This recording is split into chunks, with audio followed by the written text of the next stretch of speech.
తమ రైళ్లను పట్టుకోవడానికి పరిగెత్తే వ్యక్తులతో రైల్వే స్టేషన్ సందడిగా ఉంది. ఒక్కొక్కరు ఒక్కో కథతో ఉన్నారు.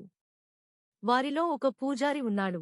అతను జ్ఞానం మరియు దయగల హృదయానికి పేరుగాంచాడు. దేవుని సందేశాన్ని వ్యాప్తి చేయడానికి మరియు అవసరమైన వారికి సహాయం చేయడానికి అతను స్టేషన్కు వచ్చాడు.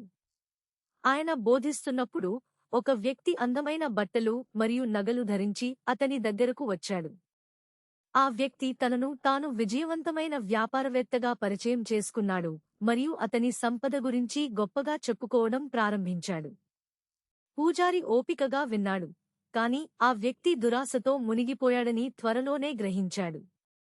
అతను భారీ సంపదను సంపాదించాడు, కాని ఇప్పటికీ సంతృప్తి చెందలేదు మరియు మరింత కోరుకున్నాడు. నిజమైన ఆనందం లోపల నుండి వస్తుందని మరియు దురాశ మాత్రమే దురదృష్టానికి దారితీస్తుందని పూజారి అతనికి వివరించడానికి ప్రయత్నించాడు.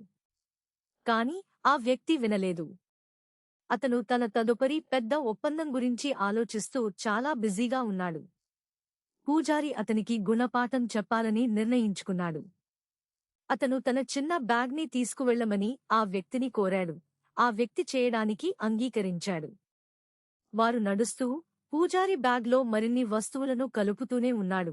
ప్రతిసారీ ఆ వ్యక్తిని కొంచెం ఎక్కువ తీసుకెళ్లగలవా అని అడిగాడు. ఆ వ్యక్తి అత్యాశతో ప్రతిసారీ అంగీకరించాడు. పూజారి చివరికి అతనికి విలువైనదాన్ని బహుమతిగా ఇస్తాడని భావించాడు. అయితే బ్యాగ్ బరువెక్కుతున్న కొద్దీ ఆ వ్యక్తి కష్టపడటం మొదలుపెట్టాడు. అతను చెమటలు మరియు ఊపిరి పీల్చుకున్నాడు, కాని ఇప్పటికీ ఇవ్వడానికి నిరాకరించాడు. చివరగా పూజారి చివరిగా ఒక చిన్న నాణెం తీసుకురమ్మని అడిగాడు. ఆ వ్యక్తి అలసిపోయి నిరుత్సాహానికి గురై బ్యాగ్ని కిందకు విసిరి తాను ఇంకేమీ మోయలేనని చెప్పాడు.